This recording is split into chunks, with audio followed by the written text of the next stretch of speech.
Le lien entre tes habitudes et ce que tu attractes et la loi d'attraction. Qu'est-ce qu'une habitude? Une habitude, au départ, c'est une pensée répétée avec des idées, et puis c'est une pensée plutôt émotionnelle qui va te faire passer à l'action. Et à force de faire ces mêmes actions, à force de les répéter, ça devient une habitude, ça devient une seconde nature. Et ce qui se passe, c'est que tu as des habitudes qui sont aidantes, donc qui vont vraiment t'élever, te permettre d'évoluer, et tu as des habitudes qui paralysent, qui te sabotent. Et il faut vraiment les changer, ces habitudes qui te parasitent, parce que ce qui se passe, c'est que les habitudes que tu as actuellement seront les mêmes de demain et après-demain, ainsi de suite, et vont se fortifier même avec le temps, et ça devient de plus en plus compliqué de s'en séparer ou de les remplacer. Donc ce que je te propose, c'est de sélectionner une habitude que tu sens qu'il faut absolument changer afin que tu exploses positivement tes résultats, afin que tu puisses vraiment avancer dans la bonne direction. Donc tu choisis l'habitude qui te dérange et que tu as envie de remplacer, d'accord? Il faut savoir pourquoi tu veux modifier cette habitude, pourquoi tu veux la changer. Une fois que tu as ton pourquoi, puisque c'est ton pourquoi qui va faire que tu vas tenir sur la durée. Une fois que tu as ton pourquoi, tu vas te dire, on va prendre un exemple, je vais arrêter le café, je bois trop de café, ça me tend, donc alors pourquoi? Parce que je suis tendue quand je bois ce café, et surtout ça me tache les dents, et puis j'en ai marre, et puis j'ai envie de remplacer cette habitude par une autre.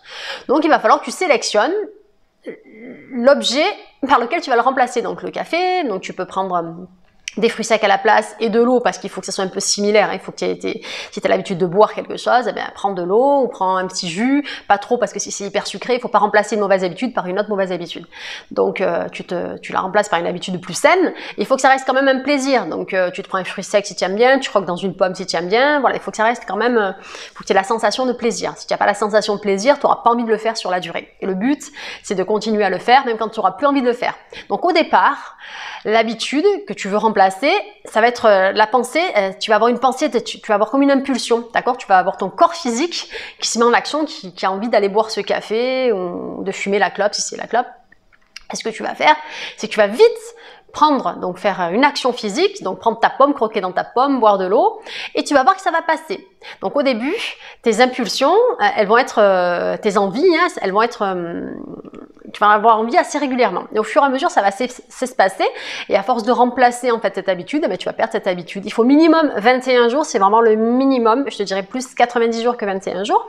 Et à force de répéter en fait l'action, donc la nouvelle pensée, l'action, de remplacer l'habitude qui te plaît pas, donc tu la remplaces, tu laisses jamais de vide, sinon ça va pas marcher. Et à force de le faire, en fait, ça va devenir ta seconde nature. Et à partir de là, en fait, ce qui va se passer, c'est que tu vas créer un nouveau chemin neuronal.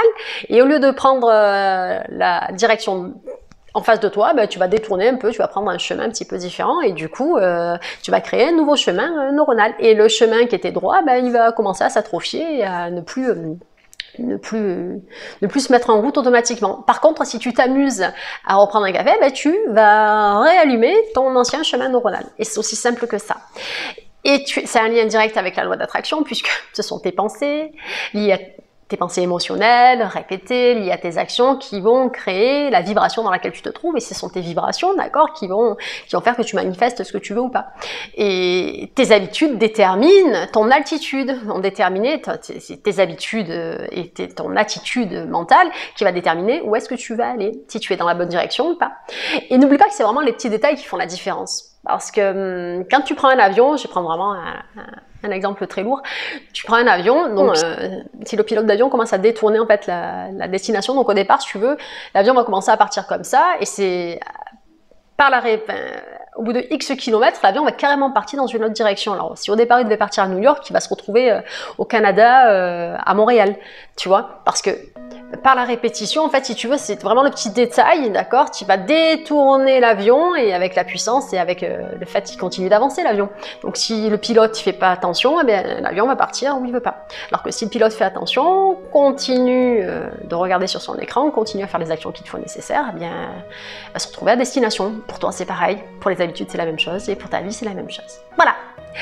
Ici c'est Audrey de la chaîne Good Vibes, je vous envoie plein de bonnes vibrations, et un spécial coucou à Fred qui me suit, à Ouria qui me suit, à Marina, à toutes les personnes qui me font des coucous, qui me mettent des messages, Jamila également, et je sais que j'en ai oublié plein, et je vous remercie et toute ma gratitude, et je vous souhaite plein de bonnes choses à vous et bien sûr à tous mes abonnés. De gros bisous les amis, à très vite, c'est Good Viber.